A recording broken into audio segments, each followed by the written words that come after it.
ঘোষ। আমি শিলিগুড়ি থেকে বলছি। আমি বাবার লীলা কথা আজকে বলছি। বাবার শিবানন্দ বাবার তো অনেক মহিমা, অনেক লীলা কথা আছে, কিন্তু আমি যে সঙ্গ করেছিলাম, সৌভাগ্যক্রমে আমি যে বাবার সঙ্গে ছিলাম, ওই সময়কার মুহূর্তের ছোট ছোট করে আমি তিনটে গল্প বলছি। বাবা যে দূরদর্শী তার প্রমাণ আমি পেয়েছিলাম। আর সত্যি কথা বলতে, বাবার সঙ্গে যখন ছিলাম এই কথাগুলো আমার কিছুই মনে থাকতো না, কিন্তু এখন যখন বাবা চলে যাওয়ার পরে আমি কিছু কথা মনে করি বা সঙ্গটা যখন মনে করার চেষ্টা করি, তখন আমার ওই কথাগুলো মনে পড়ে।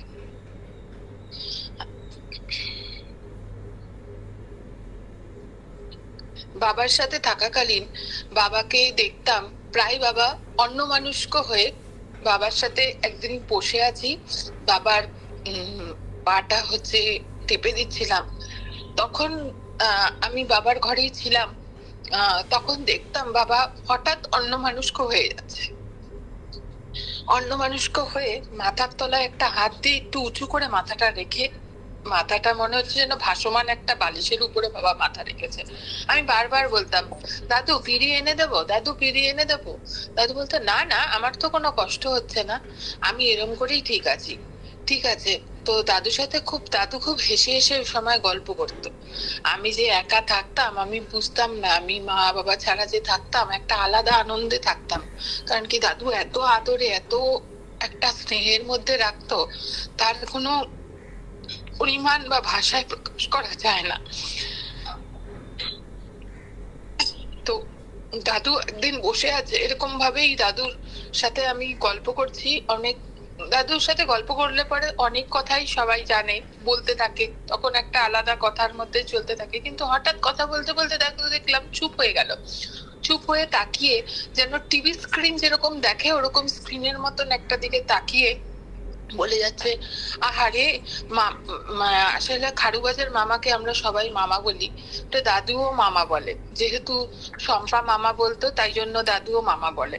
তো এইবার মামার বলছে, মামা বেনারসে তখন খুব যেত আর খুব থাকতো। তো মামা হঠাৎ করে বেনারস থেকে বাড়ি গেছে।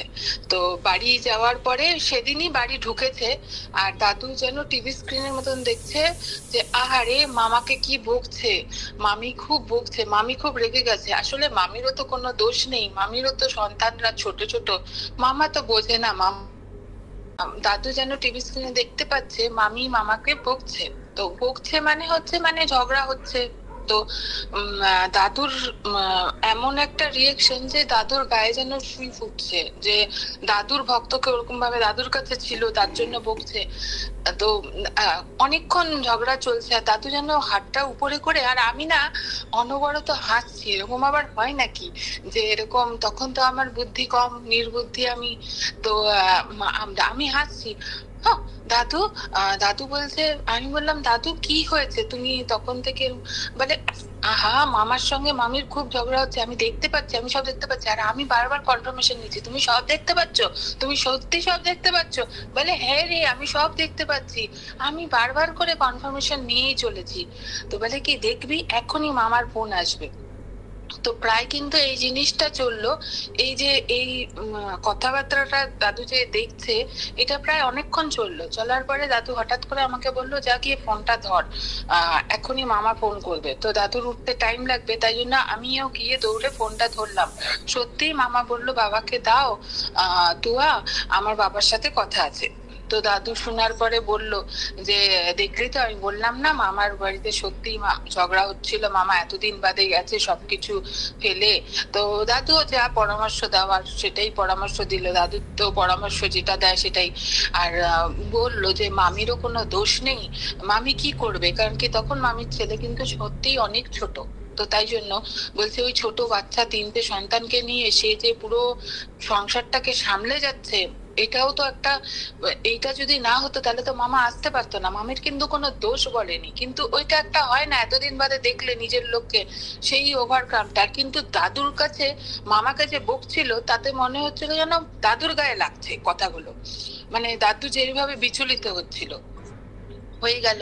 এইবার এরকম করে চলে গেল। কিন্তু সত্যি কথা বলতে আমার দাদুর কথা হচ্ছে, এই যে এত একটা জিনিস দেখলো, এটা একটা অলৌকিক জিনিস দাদু টিভি স্ক্রিনের মতন দেখছে, কিন্তু বিশ্বাস করো আমার মাথার থেকে দাদু ডিলিট করে দিল কথাটা। আমি কিন্তু একদম বেমালুম ভুলে গেলাম।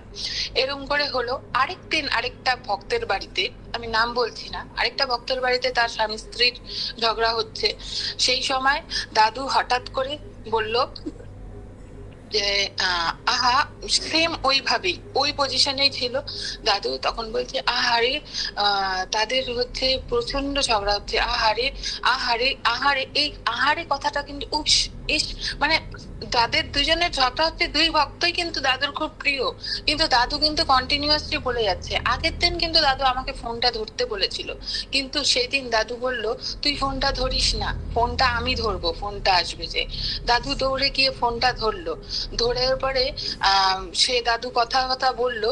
পরে আমি জানতে পারলাম ওনার কাছে যখন দেখা হয়েছিল, তখন উনি বলল যে আমি মনে প্রাণে চাচ্ছিলাম যাতে বাবাই ধরে। আমি আসলে সবাই সবার এরকম সাংসারিক ঝগড়ার কথা তো আর সবাইকে বলাটা ঠিক না পট করে, তো উনি মনে প্রাণে চাচ্ছিলেন যে বাবার সাথে যারা ডিসকাশন হয়।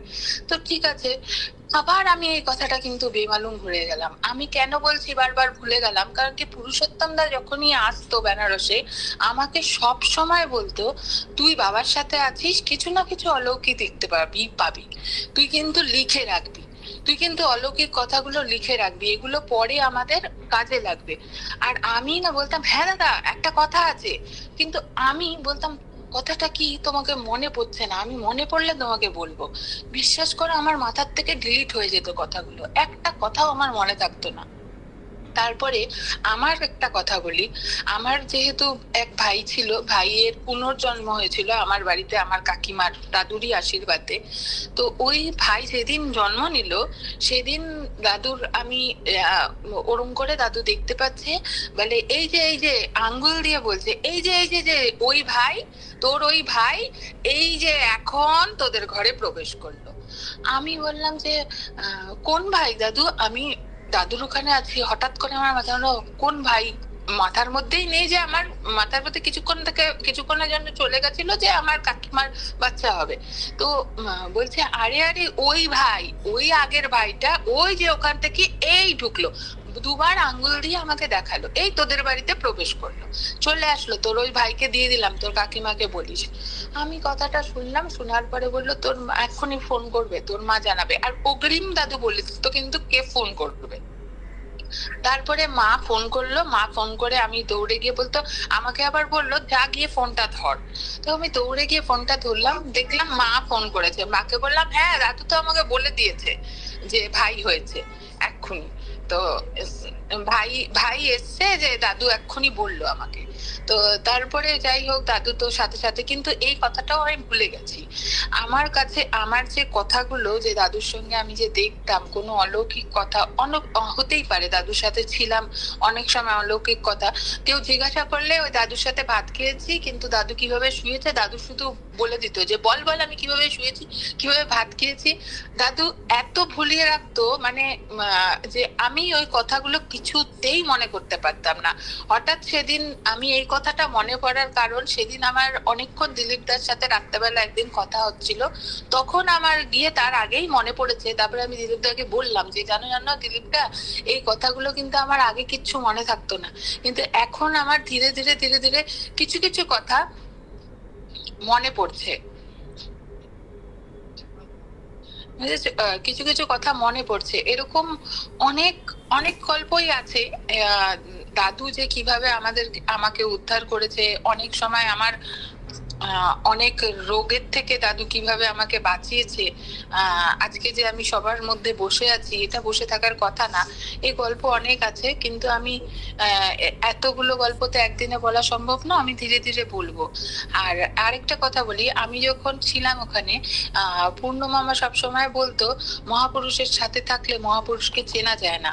মহাপুরুষের মহাপুরুষ থেকে যখন তুমি দূরে থাকবে, তখন তুমি মহাপুরুষের মহিমাটা, মহাপুরুষের ব্যাপারে এগুলো সবকিছু বুঝতে পারবে। সত্যি কথা, আমি যখন ছিলাম তখন মনে হতো একটা সাধারণ, আমি আমার দাদুর সাথে বা আমি আমার একজন গুরুজনের সাথে আছি, কিন্তু দাদুর সাথে থাকাকালীন ওই যে দাদুর স্নেহ আদরটা আজ অব্দি আমি অন্য কোথাও গিয়ে আর অন্য কোথাও হয়তো পাইও নি, আর জিন্দগিতে পাবো না। জানি না আবার কবে আমার দাদুর সাথে দেখা হবে। কিন্তু সবাইকে এই বলে আমি প্রণাম জানাচ্ছি। আমার আরো আছে গল্প, কিন্তু আস্তে আস্তে সব বলবো। এই যেটা বললি আরেকটা কথা বলে দে, কাকিমাকে বলেছিল যে ভাই যাবে তোমার গর্ভে এবং কত বছর পরে সন্তান লাভ হলো, এটা একটু বলে দে। দাদু যে বলেছিল সেই বছরই আমার কাকিমার গর্ভে হচ্ছে সন্তান এসেছিল। আমার কাকিমার কিন্তু মানে যেই বয়সে আমার কাকিমার হয়তো বয়স ছিল, কাকুর আমার বয়স ছিলই না। হ্যাঁ, কাকিমা 52, কাকু তার থেকে 60-এর মতন বয়স। ওই মানুষের বাচ্চা হওয়া নেক্সট টু ইম্পসিবল। এমন কোন ডাক্তার নেই কলকাতার যে দেখানো হয়নি, সব চেষ্টা করা হয়েছিল। কিন্তু যেহেতু দাদুর মুখের বরদান ছিল, হ্যাঁ, উনার হচ্ছে এই গল্পটা এখন কি বলার সময় আছে কিভাবে পেয়েছিল? বলে দে একসঙ্গে মিলে যাবে। হ্যাঁ, আমার কাকিমার হচ্ছে যে ভাই মারা গেছে, ওই ভাই অ্যাক্সিডেন্টে মারা গেছে। কাকিমা বাপের বাড়ি ছিল, আমার সাথে প্রতিদিনই আর কি ফাজলামি হতো, আমার ভাইদের খুব হাসি ঠাট্টা হয়। তো ওই ভাইও নামতে নামতে আমাকে ঠাট্টা করেই নামলো। সেদিন আমরা কেউই মুখ দেখিনি, ইভেন কি মা রান্নাঘরে ছিল, মাও চিৎকার করে বলছে বাবু ভাত খেয়ে যা। তো বললো না বড় মা, আমি এসে খাবো, আমি রান্না করেছি। তো ঠিক আছে, এবার চলে গেছিল, ওর অ্যাক্সিডেন্ট হয়েছিল। এবার ভাই তো চলে যাওয়ার পরে আমার কাকিমা, যেরকম একটা সন্তান থাকলে হয়, এবার কাকিমা তো একদম ছেড়ে দিয়েছে। কিন্তু কাকিমা চেষ্টা অনবরত করে যাচ্ছে। আমাদের বাড়ির লোকেরও ইসে ছিল যে তোর যদি মনে হয়, পিসি মাটা সবাই সবসময় বলতো তোর যদি মনে হয়, তোর যদি আরেকজন নিতে ইচ্ছা করে সন্তান, তুই নিতে পারিস। কিন্তু ও মাথায় তখন ছিল এখন কি আমার হবে। তারপরে ডাক্তার দেখানো হলো। ডাক্তার দেখানোর পরে কবিরাজ বৌদ্ধ কোনো কিছু বাদ যায়নি। অনেক অনেক সাধু, অনেক তান্ত্রিক, কেউ যদি বলতো যে মানে অনেক গ্রামে আছে একটা ভালো তান্ত্রিক, সে তোমাকে হয়তো দিতে পারে, সেখানেও কাকিমা দৌড়ে গেছে। তো এরকমই একদিন আমার মানে যেহেতু মারা গেছে, তো একজন মারা যাওয়ার পরে এবার ভাই অপঘাতে মৃত্যু। ভাই কিন্তু প্রায় আমাদেরকে ফিল করাতো যে বাড়িতেই আছি আমি, কোনো না কোনো ভাবে। ওর বিছনায় যদি বালিশ না থাকতো, তাহলে আমাদের ভাই বোনদের মধ্যে আমরা কেউ স্বপ্ন দেখতাম যে ওর বিছনায় বালিশ নেই, সকালবেলা উঠে দেখতাম সত্যিই বালিশ নেই। আমি বালিশ ছাড়া শুতে পারি না। ভাইয়ের কিন্তু ঘাড়ে লেগেছিল বলে ও মারা গেছিল। এবার কোনো না কোনো ভাইকে আমরা সব ভাইরা 11 জন একসাথে শুতাম, কিন্তু আমাদের প্রত্যেকটা ভাইকে এক এক দিন ভাবে ও ডিস্টার্ব করতে আসতো। ও আগেও কিন্তু ওরকম ভাবেই বিরক্ত করতো, সেম মারা যাওয়ার পরে আমাদেরকে ওরকম ভাবেই বিরক্ত করতো। আমরা রাত্রে কেউ ঘুমাতে পারতাম না। তো ঠিক আছে, এরকম করে আমাদের দিন যাচ্ছিল। এবার কাকিমার তো আরো অসুবিধা হবে, তাই আমাদের দাদুর বইটা কাকিমার কাছে ছিল, আর দাদুর একটা ফটো ভাইয়ের রুমে রাখা হলো। তারপরে গিয়ে কিছুটা আমরা সুস্থির পাই। তো তারপরে আমাদের যখন এক দাদুর মানে কাকিমার ইচ্ছা ছিল, দাদুর কি হলো জানি না, দাদুর হচ্ছে মানে কাকিমার খুব ইচ্ছা হওয়াতে একটা তান্ত্রিককে বাড়িতে নিয়ে আসে। এবার যেই তান্ত্রিক সঙ্গে মা ভয়ের চোটে দরজা বন্ধ করে বলেছে, দেখ সীমা, তোর যা করার, আমার কাকিমার নাম সীমা, বলছে তোর যা করার ইচ্ছা তুই কর বাবা, আমার ঘরে 2টি মেয়ে আছে, তো আমি হচ্ছে এই দরজাটা এখন খুলবো না, আমার তান্ত্রিক খুব ভয় লাগে। তো মা যথারীতি দরজাটা আটকে দিয়েছে। আমরা কিন্তু তান্ত্রিককে দেখিও নি, তো দেখিনি। এবার যেহেতু উনি বসেছেন, এবার ভাইয়ের ঘরেই বসেছেন পূজা করার জন্য, উনি জাস্ট পূজা করতে এসেছিলেন। তো উনি বহু বড় তান্ত্রিক। উনি কিন্তু বলছে, তখন আমার কাকিমা তো কাঁদছে, সারাক্ষণ কাঁদতো। তো তখন বলছে যে আমার এইটা প্রায় হচ্ছে 20-25 দিন হবে ঘটনাটা। তো বলছে যে আমার ওই সন্তানই লাগে, আমার সন্তান লাগে না, আমি আর সন্তান আর এখন এই বয়সে কেন চাইবো, কিন্তু আমার ওই সন্তানই আমার ঘরে যাতে হয়। তো তখন উনি বলছে আমি আপনাকে সন্তান দিতে পারি, কিন্তু আপনার পুরনো সন্তানকে ফিরিয়ে আনার ক্ষমতা আমার মধ্যে নেই। তো এই কথাটা বলেই না ঘাটটা ঘুরিয়েছে। ঘাটটা ঘুরিয়ে দাদুর ফটোটার দিকে তাকিয়ে উনি বলেছিলেন, ইনি কে? বলছে এটা তো আমার জায়ের গুরুদেব। তখন বলছে যদি আপনার ওই সন্তানই লাগে তাহলে একমাত্র ইনিই মহাপুরুষ, ইনিই দিতে পারবেন, ইনি ছাড়া আর কেউ আপনাকে দিতে পারবেন না। আমরা আপনাকে সন্তান দিতে পারবো, কিন্তু আপনার ওই ছেলেকে টেনে আনার ক্ষমতা আমাদের মধ্যে নেই। কিন্তু ইনি একজন সিদ্ধ মহাপুরুষ, ফটোটা দেখে বলেছিলেন ইনি একজন সিদ্ধ মহাপুরুষ, ইনি একমাত্র আপনার ওই সন্তানকে ফিরিয়ে দিতে পারবেন। তো ঠিক আছে, ওই কথা বললো। এবার দাদুর সাথে আমি তখন তন্দাদির বাড়িতে ছিলাম। দাদু হঠাৎ করে বললো আমাকে 28 দিন যখন আমার ভাই মারা গেছে, যে তোর বাবাকে একটু চোখ দেখাবো, চোখটা একটুখানি, আমার চশমাটা প্রবলেম হচ্ছে, মামনিরও চশমাটা প্রবলেম হচ্ছে, চল তোদের বাড়িতে আজকে। হঠাৎ করে দাদু বলাতে আমিও তো মাকে ফোন করলাম, মা দাদু আজকে আসবে বলছে।